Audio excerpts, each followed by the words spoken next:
Dear student, आज हम आपको कक्षा 12वीं का भौतिक विज्ञान अध्याय 11 विकिरण एवं द्रव्य की द्वैत प्रकृति के बारे में बताऊंगा। इसका एक वीडियो पिछले क्लास में बताया गया है, जिसमें आपको प्रकाश का विद्युत प्रभाव क्या है, देहली आवृत्ति, देहली तरंगदैर्घ्य, इनके बारे में आपको पहले ही बताया जा चुका है। आज हम आपको बताएंगे कि कार्यफलन क्या होता है। कार्यफलन का अर्थ यह होता है कि वह न्यूनतम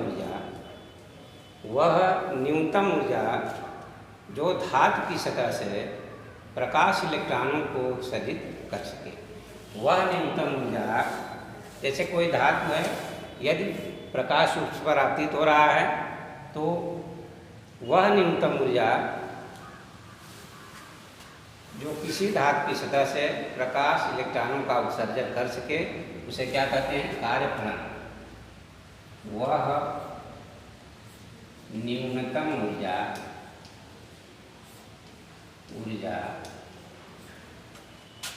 जो किसी धातु की सतह से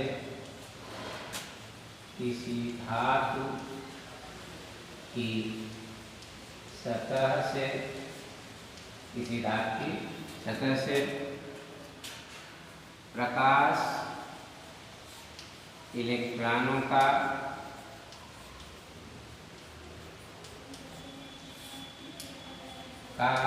उत्सर्जन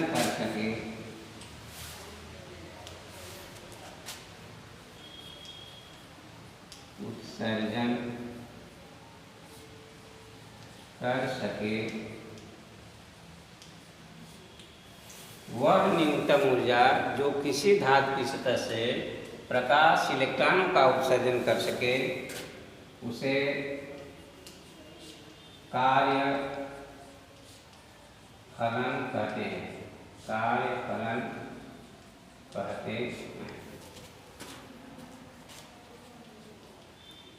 इसे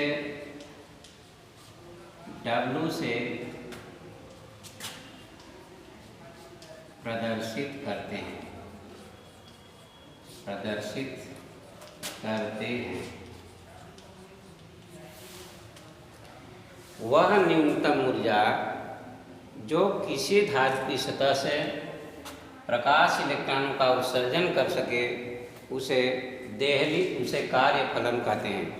इसे W से प्रदर्शित करते हैं। कार्यफलन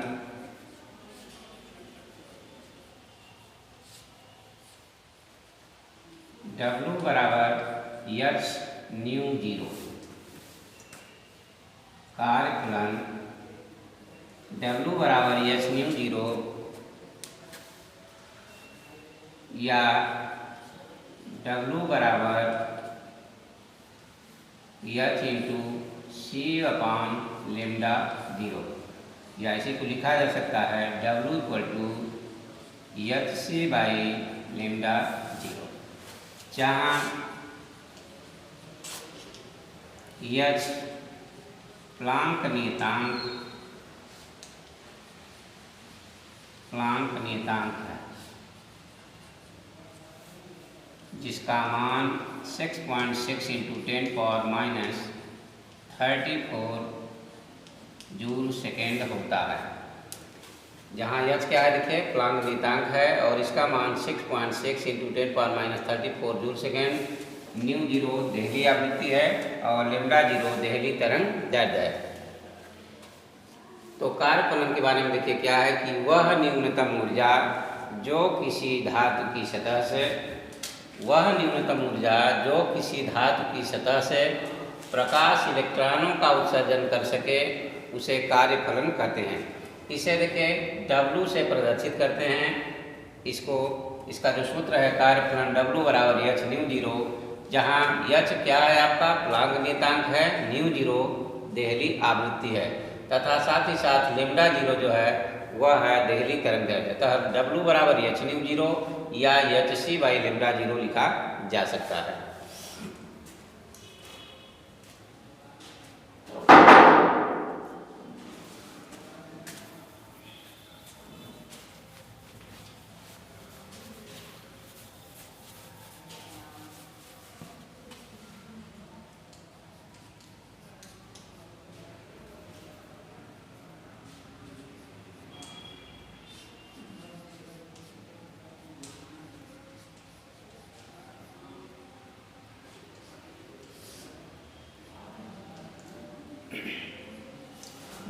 निरोधी विभव। निरोधी विभव क्या होता है? निरोधी विभव का अर्थ है कि कैथोड के सापेक्ष प्लेट अर्थात एनोड को दिया गया वह ऋणात्मक विभव जिसके लिए प्रकाश वैद्युत धारा का मान शून्य हो जाता है, उसे हम क्या कहते हैं? निरोधी विभव कहते हैं।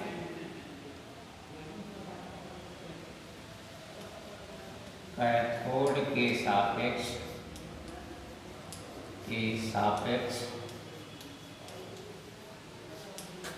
प्लेट अर्थात एनोड को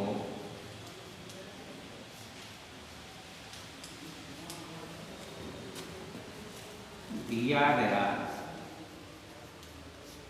वह न्यूनतम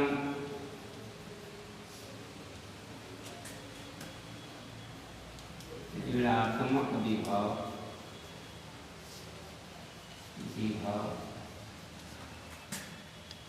जिसके लिए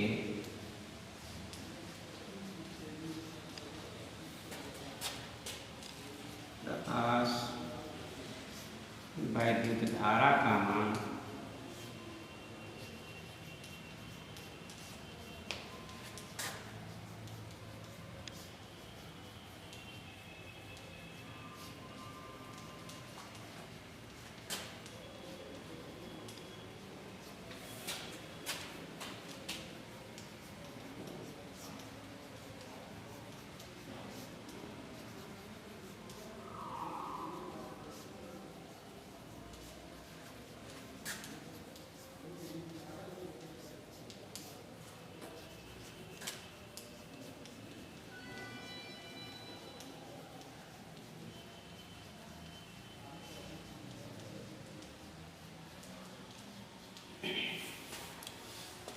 देखिए निरोधी विभव क्या होता है?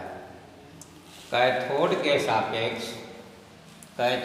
सापेक्ष प्लेट अर्थात एनोड को दिया गया वह ऋणात्मक विभव,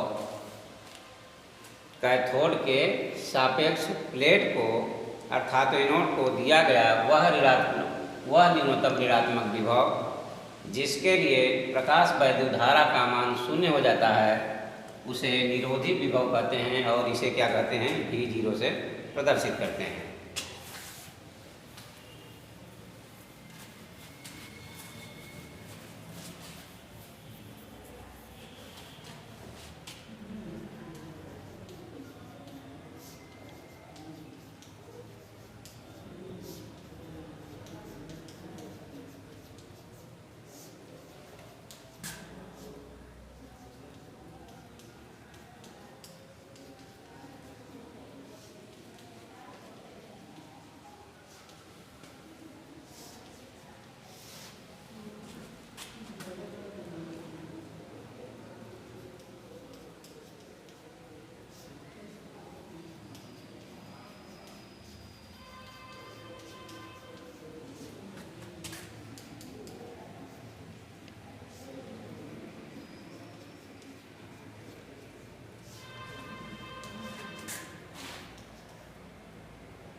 देखिए प्रकाश वैद्युत उत्सर्जन के प्रायोगिक नियम।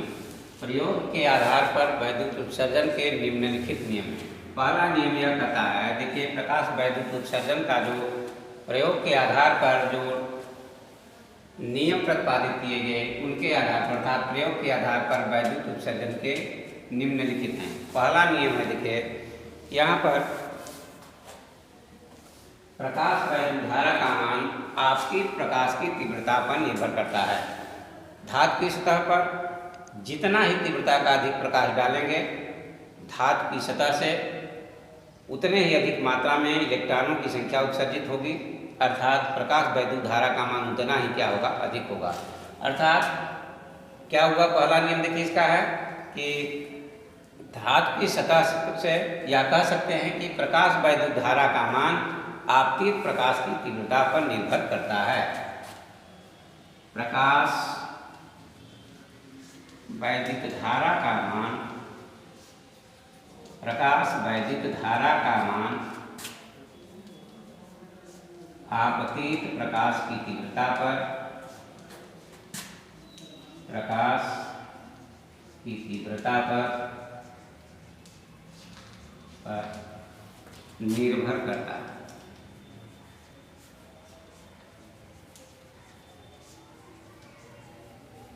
पहला नियम क्या है कि प्रकाश वैद्युत धारा का जो मान है वह आपतित प्रकाश की तीव्रता पर निर्भर करता है। दूसरा नियम इसका यह है कि उत्सर्जित इलेक्ट्रॉनों की अधिकतम गतिज ऊर्जा, धातु की सतह से उत्सर्जित इलेक्ट्रॉनों की अधिकतम गतिज ऊर्जा आपतित प्रकाश की तीव्रता पर निर्भर नहीं करती है। उत्सर्जित इलेक्ट्रॉनों की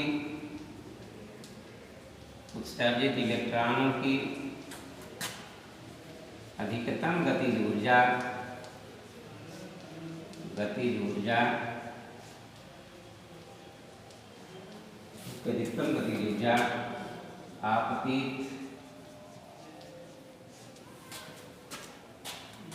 आपतित प्रकाश की तीव्रता पर निर्भर नहीं करती है। देखिए, दूसरा नियम यह कहता है कि उत्सर्जित इलेक्ट्रॉनों की अधिकतम गतिज ऊर्जा आपतित प्रकाश की तीव्रता पर निर्भर नहीं करती है।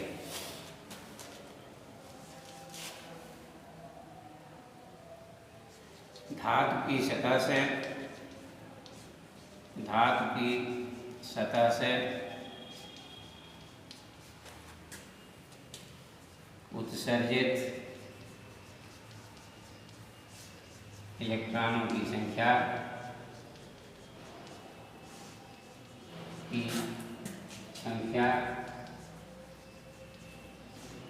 आपतित प्रकाश की आवृत्ति पर निर्भर करती है।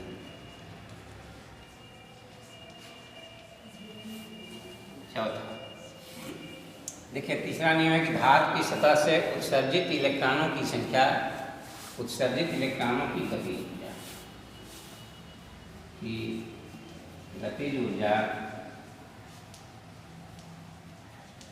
आपतित प्रकाश की आवृत्ति पर निर्भर करती है।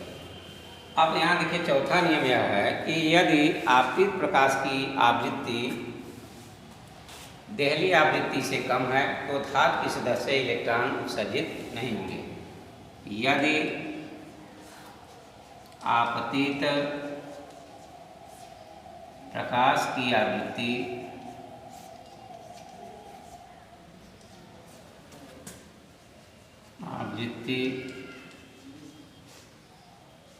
देहली आवृत्ति से कम है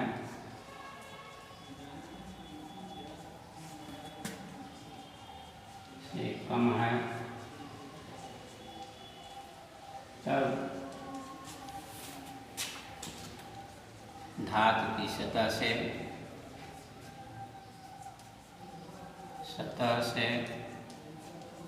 इलेक्ट्रॉन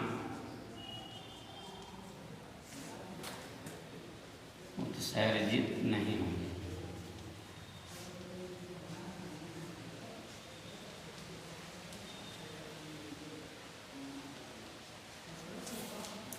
देखिए, यदि धातु की सतह पर आपतित प्रकाश की जो आवृत्ति है, यदि देहली आवृत्ति μ0 से कम है तो धातु की सतह से इलेक्ट्रॉन उत्सर्जित नहीं होंगे। पांचवा, देखिए, नियम कहता है कि जैसे ही धातु की सतह पर प्रकाश आपतित होता है वैसे ही इलेक्ट्रॉन उत्सर्जित होने लगते हैं। अर्थात प्रकाश के धातु की सतह पर पड़ने तथा इलेक्ट्रॉन के उत्सर्जित होने के बीच कोई समय पश्चता नहीं होती है। जैसे ही धातु की सतह पर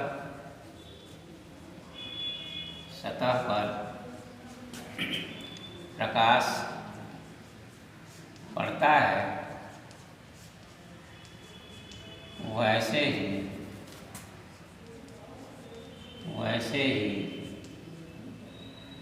इलेक्ट्रॉन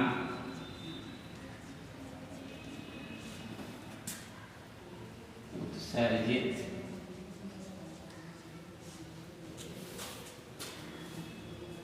होने लगते हैं।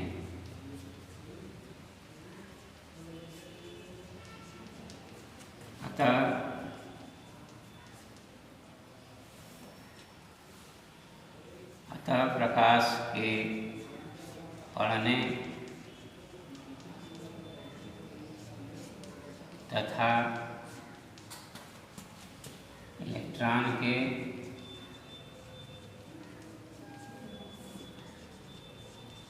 उत्सर्जन के बीच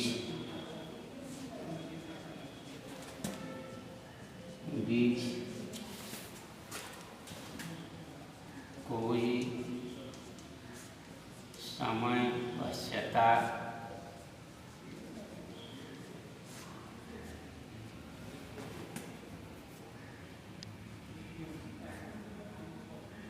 नहीं होता है।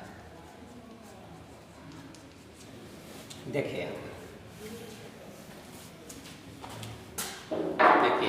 कि प्रकाश वैद्युत उत्सर्जन के प्रायोगिक नियम। प्रयोग के आधार पर वैद्युत उत्सर्जन के निम्नलिखित नियम हैं। पहला नियम यह कहता है कि प्रकाश वैद्युत धारा का मान आपतित प्रकाश की तीव्रता पर निर्भर करता है। इसका अर्थ यह है कि धातु की सतह पर पड़ने वाले यदि प्रकाश की तीव्रता को बढ़ाया जाए तो प्रकाश वैद्युत धारा का मान बढ़ेगा।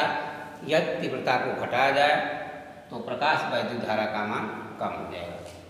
दूसरा नियम है कि उत्सर्जित इलेक्ट्रॉनों की अधिकतम गतिज ऊर्जा, जो धातु की सतह से इलेक्ट्रॉन उत्सर्जित हो रहे हैं उनकी जो संख्या गतिज ऊर्जा होती है, उत्सर्जित इलेक्ट्रॉनों की अधिकतम गतिज ऊर्जा प्रकाश की तीव्रता पर निर्भर नहीं करती है। यदि प्रकाश की तीव्रता को बढ़ाएंगे या घटाएंगे तो इलेक्ट्रॉनों की गतिज ऊर्जा पर कोई प्रभाव नहीं पड़ेगा। तीसरा है कि धातु की सतह से उत्सर्जित इलेक्ट्रॉनों की गतिज ऊर्जा आपतित प्रकाश की आवृत्ति पर निर्भर करती है। यदि आपतित प्रकाश की आवृत्ति को बढ़ाएंगे तो उत्सर्जित इलेक्ट्रॉनों की गतिज ऊर्जा का मान क्या होगा? बढ़ जाएगा। और यदि घटाएंगे तो घट जाएगा। चौथा है कि यदि आपतित प्रकाश की आवृत्ति देहली आवृत्ति से कम है, यदि आपतित प्रकाश की आवृत्ति यानी कि जो धातु की सतह पर प्रकाश आपतित हो रहा है, यदि उसकी आवृत्ति देहली आवृत्ति μ0 से कम है तब धातु की सतह से इलेक्ट्रॉन का उत्सर्जन नहीं होगा, अर्थात धातु की सतह से इलेक्ट्रॉन उत्सर्जित नहीं होते हैं। पांचवा, जैसे ही धातु की सतह पर प्रकाश पड़ता है वैसे ही इलेक्ट्रॉन उत्सर्जित होने लगते हैं। अर्थात इसका अर्थ होगा कि धातु की सतह पर जैसे ही प्रकाश पड़ेगा तुरंत वैसे ही इलेक्ट्रॉन क्या होंगे? उत्सर्जित होने लगते हैं। अर्थात धातु की सतह पर पड़ने तथा इलेक्ट्रॉन के उत्सर्जन के बीच कोई समय वश्यता नहीं होती है।